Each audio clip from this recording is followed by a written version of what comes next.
Hello friend, मैं आनंद राज। आप सो की भी देखिए, जो ले वाइगोस्की है बहुत वीवीआई क्वेश्चन है बीएड फर्स्ट ईयर में। देखिए, बीएड फर्स्ट ईयर में जो कोर्स 1 आपका चाइल्डहुड एंड ग्रोविंग अप है, कोर्स 3 आपका लर्निंग एंड टीचिंग है, और कोर्स 4 है आपका लैंग्वेज अक्रॉस द करिकुलम, उसमें भी इससे क्वेश्चन आता है, समझे। तो आपका लर्निंग टीचिंग हो या चाइल्डहुड ग्रोविंग अप हो या लैंग्वेज अक्रॉस द करिकुलम हो, उसमें आपका ले वाइगोस्की से क्वेश्चन आएगा ही आएगा, समझे। बहुत वीवीआई टॉपिक है बीएड फर्स्ट ईयर में। तो देखिए, जो वाइगोस्की थे वो 3 चीज़ पर ज़्यादा जोर दिए थे, समझे। और इनके जो सिद्धांत का नाम है सामाजिक सांस्कृतिक विकास का सिद्धांत।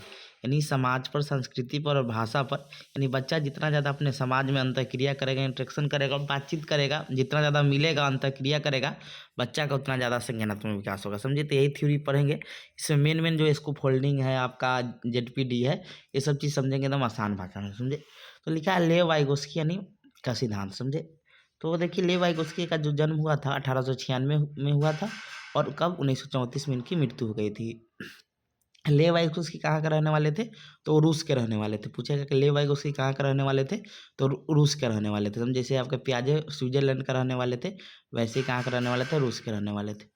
लिखा हुआ है कि वाइगोस्की ने सामाजिक विकास के संदर्भ में संज्ञानात्मक विकास का सिद्धांत दिया था, जिसे सामाजिक सांस्कृतिक विकास का सिद्धांत। देखिए, वाइगोस्की ने बताया था कि हम जितना ज़्यादा अपने समाज में मिलेंगे, अपने संस्कृति को जानेंगे, समझे, और अपने भाषा में हम ज़्यादा, अपना भाषा मतलब जितना, देखिए आप जैसे मान लीजिए एग्जाम्पल के तौर पर आप समझिए कि आप बिहार में रहें तो हिंदी में किसी से बात कीजिएगा तो जल्दी आपका मतलब मानसिक विकास होगा, समझे। अब आपके दिमाग में नया नया चीज़ आएगा। मान लीजिए आपको हम साउथ में रख दें, हमको हिंदी आता है, तो फिर वहाँ सीख नहीं पाइएगा। तो वही वाइगोस्की ने बताया था कि जितना ज़्यादा हम समाज में अंतःक्रिया करेंगे, जितना ज़्यादा हम अपने संस्कृति को जानेंगे, और जितना ज़्यादा अपने भाषा में बातचीत करेंगे, उतना ज़्यादा क्या होगा, हमारा संज्ञानात्मक विकास होगा। तो वही लिखा है कि वाइगोस्की ने सामाजिक विकास के संदर्भ में संज्ञानात्मक विकास का सिद्धांत दिया था, जिसे सामाजिक सांस्कृतिक सिद्धांत कहते हैं, समझ गए।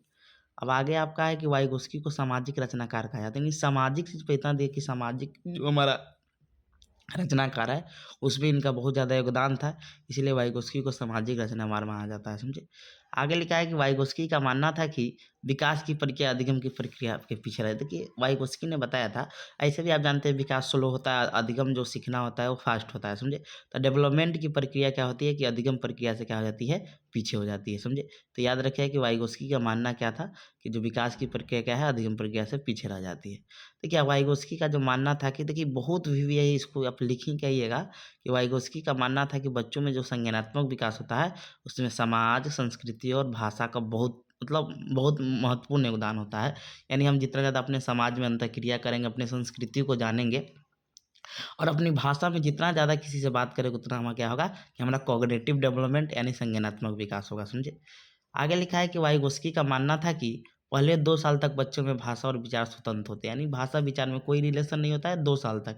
लेकिन बाद में सामाजिक अंतःक्रिया से पहले बच्चे में भाषा का विकास हो जाता है, उसके बाद विचार का विकास होता है। यानी सिंपल याद रखिएगा, इसमें 2 कॉन्सेप्ट है, समझे। एक वाइगोस्की के अनुसार, देखिए बहुत इंपॉर्टेंट चीज़ है, आपका सीटेट में भी इससे क्वेश्चन आता है, और एक आता है पियाजे के अनुसार, समझे। तो देखिए, वाइगोस्की बोले थे पहले भाषा का विकास होता है। देखिए, यहाँ कह रहा है ना कि पहले भाषा का विकास होता है, उसके बाद तब आता है विचार, या इसी को चिंतन कहते हैं, समझे। तो पूछेगा किसने कहा था कि भाषा विचार को निर्धारित करती है, चिंतन को यानी पहले भाषा आएगा तब ना इसको चिंतन या विचार को निर्धारित करते हैं। ये वाइगोस्की के अनुसार हो गया, समझे। तो वाइगोस्की बोला था पहले भाषा आता है तब विचार या चिंतन आता है, समझे। तो वही लिखा हुआ है कि वाइगोस्की क्या बताया था कि 2 साल तक दोनों में कोई रिलेशन नहीं होता, उसके बाद पहले भाषा आता है, तब उसके बाद विचार उत्पन्न होता है, समझे। लेकिन पियाजे इसका उल्टा बोले हुए हैं, पियाजे इसका विपरीत है। पियाजे बोले कि नहीं, पहले विचार आया हुआ है, पहले क्या आया है, विचार आया है, समझे। विचार के बाद क्या हुआ है कि ये उसके बाद भाषा आया, यानी जो विचार होती है वो क्या करती है, भाषा को निर्धारित करती है, समझे। तो ऐसे भी आप याद रख सकते हैं कि वाइगोस्की भाषा पर जोर दिए, तो पहले बोले भाषा आता है तब विचार आता है, और पियाजे आपको विचार या चिंतन पर ज़्यादा जोर दिए हुए हैं, समझे। तो पहले उनके अनुसार विचार आता है तब भाषा का विकास होता है, समझे। बहुत इंपॉर्टेंट चीज़ है।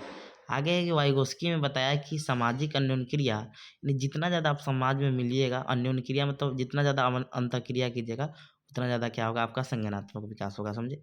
वाइगोस्की ने निम्न शिक्षण विधियों का भी समर्थन किया है, जैसे सहकारी और सहयोगी। सहकारी मतलब कि मिलजुल के करना, और सहयोग मतलब वही हो गया, दोनों वही चीज़ हो गया यानी पूछताछ और मिलजुल के जो काम करते हैं वो सहकारी और सहयोगी शिक्षण। पारस्परिक शिक्षण हो गया कि जैसे आप लोग अंतराक्षरी खेलते हैं, समझे, तो उसमें होता है ना, एक तरफ हम पक्ष बोले, फिर दूसरा आदमी पक्ष किया, फिर ये सब मिलजुल के इसको बोलते हैं, यानी पारस्परिक उसको शिक्षण कहा जाता है, समझे।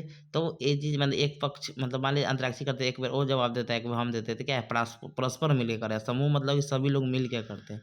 सहकर्मी द्वारा सीखना यानी जो हमारे जो सहपाठी होते हैं उनके द्वारा हम सीखते हैं, तो इसका भी प्रोजेक्ट विधि जो परियोजना विधि होता है उसका भी समर्थन किया है।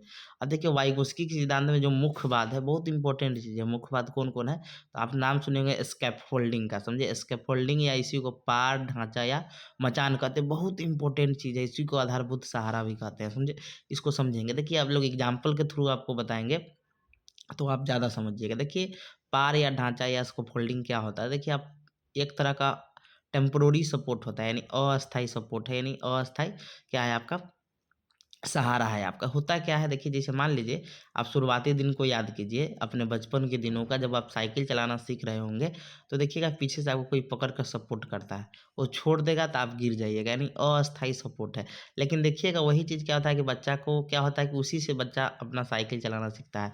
देखिएगा एक बार गिरेगा, दो बार गिरेगा, लेकिन बाद में क्या होता है कि वो बच्चा पकड़ना छोड़ दीजिएगा तो फिर भी वो मतलब चलाते चलाते सीख लेता है। तो देखिए आपका पार या ढांचा या मचान क्या होता है, तो एक तरह का अस्थाई सपोर्ट होता है। उसी की सहायता से जब बच्चा अपने जब साइकिल चलाना सीख लेते हैं तो इसी मार्गदर्शन को, इसी सपोर्ट को हम लोग क्या कहते हैं, पार या ढांचा कहते हैं। जैसे एग्जाम्पल के तौर पे एक और चीज़ बताते हैं कि देखिए पहले तो श्यामपट्ट यानी ब्लैक बोर्ड पर कम टीचर पढ़ाते थे, पहले पढ़ने वाले की संख्या भी कम था, तो पहले के टीचर्स क्या कॉपी पे बताते थे। कॉपी पर जैसे कोई मैथ का क्वेश्चन है तो क्या करते थे, जैसे मान लीजिए कोई मैथ का क्वेश्चन है तो उसको आधा बना देते थे, उसके बाद बोलते थे कि स्वयं तुम बनाओ, तो जो आधा बना दिए हैं वो क्या हो गया, उसके लिए बच्चा के लिए वो पार या ढांचा या इसको फोल्डिंग, यानी इसको अस्थाई सपोर्ट दे दिए। अब बच्चा उसको समझ रहा है तो बना लेगा, समझे। तो वो जेडपीडी होता है जो आपको आगे बताएंगे, जेडपीडी, समझे, ये आपको बताएंगे आगे है। यानी बच्चा को जो एक अस्थाई सपोर्ट दिया गया या सहारा आप दिए, समझे, जिससे बच्चा अपने विकास के निकट पहुंच जाता है, समझे। तो ये चीज़ है, तो इस मार्गदर्शन को, इस सपोर्ट को हम लोग क्या कहते हैं, तो इसको फोल्डिंग कहते हैं, समझे। तो बच्चों को संकेत देना यानी एक तरह का देखते हैं कि मान लीजिए कोई क्वेश्चन आपसे टीचर पूछा, आप जवाब नहीं देते, एक तरह का क्लू देता है, एक संदेश देता है, मतलब संकेत देता है जिसके द्वारा आप पहुँच जाते हैं। तो जो संकेत हो क्या है, बच्चा के लिए पार या ढांचा है। यानी कह रहा है कि बच्चों को संकेत देना तथा आवश्यकता पड़ने पर सहयोग प्रदान करना पार या ढांचा या मचान या सहारा देना कहलाता है। जैसे जब कोई बच्चा साइकिल चला रहा है तो पीछे से पकड़ कर सहारा दे रहे हैं तो यह पार या ढांचा कहलाता है। पार को अस्थाई सहारा या टेम्पोररी हेल्प कहते हैं, समझे। अब आते हैं जेडपीडी, बहुत ही मतलब आती है जोन ऑफ प्रोक्सिमल डेवलपमेंट होता है जेडपीडी, समझे। हिंदी में इसको निकटस्थ विकास का क्षेत्र या समीपस्थ विकास का क्षेत्र कहते हैं। अब देखिए होता क्या है, अब देखिए यहाँ पर समझिएगा थोड़ा। देखिए जब टीचर आपको आधा बना दिए, आधा क्वेश्चन बना कर दे दिए, तो उसके बाद आप स्वयं नई चीज़ करते हैं कि कोई आदमी और सहारा देता है आपको। जब टीचर आपको आधा बना दिया, बोलता है कि बनाओ इसको, आगे आंसर तो पहुंच जाएगा, तो इसके बाद आप स्वयं करते हैं। तो देखिए जब कोई टीचर किसी को सहारा देता है, या जब आपको जैसे मान लीजिए आपको पीछे से साइकिल पकड़ना, उसके बाद वो छोड़ देता है, तो उसके बाद तो स्वयं ना आप साइकिल चलाना सीख जाते हैं और विकास के कहाँ चल जाते हैं, निकट पहुँच जाते हैं जो आपको चलाना है। तो वही कहने का मतलब क्या हुआ कि यहाँ पे लिखा है कि बच्चों के द्वारा स्वतंत्र रूप से किए जा सकने वाले काम जिसे बैक्स की सहायता से उन्हें स्वयं कर सकते हैं, यानी बैक्स थोड़ा हेल्प कर दिया है, उसके बाद बच्चा स्वतंत्र या स्वयं कर लेते हैं, तो इसी को हम लोग जेडपीडी यानी जोन ऑफ प्रोक्सिमल डेवलपमेंट कहते हैं। यानी मान लीजिए आपको थोड़ा हेल्प कर दिएगा, संकेत दे दिया, उसके बाद जब आप स्वयं उस काम को कर लेते हैं और विकास के निकट पहुंच जाते हैं, तो इसी को हम लोग क्या कहते हैं, zone of proximal development ZPD कहते हैं, समझ गए। तो सिंपल है, सहारा मिलेगा तो आपका क्या हो जाएगा, पार या ढांचा या इसको फोल्डिंग। जब आप विकास के निकट पहुंच जाइएगा स्वतंत्र रूप से, स्वयं से, किसी की सहायता से, समझे, मतलब जब मिल गया उसके बाद स्वयं उस काम पर पहुंच रहे हैं, तो आपका निकट विकास का क्षेत्र कहलाता है, समझ गए। आगे हम लोग आते हैं कि देखिए एक और टर्म दिया था एम के ओ का मतलब होता है मोर नॉलेजेबल अदर। देखिए इसको हिंदी में बोलते हैं अधिक जानकारण। देखिए इसमें क्या होता है कि देखिए आप किसी से सीखने जाइएगा, समझे, तो वो जरूर है कि आपसे ज़्यादा जानना है, तब आप उससे मतलब उसके पास जाए। जैसे मान लीजिए आपको साइकिल चलाना है, साइकिल चलाना सीखना है, तो आप किसको कहिएगा, मतलब साइकिल चलाने के लिए बताने के लिए, जो आपसे ज़्यादा जानना होगा, तो इसी को एम के ओ कहते हैं। एक व्यक्ति जो हमसे अधिक ज्ञान रखता है उसे एम के ओ कहते हैं। जैसे माता-पिता हो गया, जैसे मान लीजिए आप हमसे पढ़ रहे हैं, तो आपसे मतलब बीएड में हम आपसे ज़्यादा नॉलेज रख रहे हैं क्योंकि हम आपको पढ़ा रहे हैं, समझे? तो इसी हम एमकेओ हो गए आपके लिए, समझे? जैसे माता-पिता भी हो सकते हैं, शिक्षक भी हो सकते हैं, भाई-बहन सहकर्मी इत्यादि भी हो सकते हैं। अब आते हैं निजी भाषा या व्यक्तिगत भाषा जिसे प्राइवेट स्पीच कहते हैं। देखिए अगर छोटा बच्चा जब 3 साल 4 साल का रहता है, तो कोई काम करेगा तो स्वयं से बात करते रहता है, एकदम लाउडली, मतलब थोड़ा आवाज़ भी बाहर आपको सुनाई भी देगा, समझे? तो वो जब बात करता है ना, तो देखिए इसको जो वाइगोस्की है उसी को निजी भाषा या व्यक्तिगत भाषा या स्वनिगमन भी इसको बोला जाता है, समझे? ये बात इसीलिए बच्चा करता है कि ऐसे कर देंगे तेज, मतलब अपने कार्य को सही मतलब डायरेक्शन देने के लिए, दिशा देने के लिए, समझे? तो लिखा है कि जब बच्चा 3 से 7 साल की अवस्था में कोई काम करते समय स्वयं से बात करता है तो वाइगोस्की इस भाषा को निजी भाषा या व्यक्तिगत भाषा कहते हैं। यानी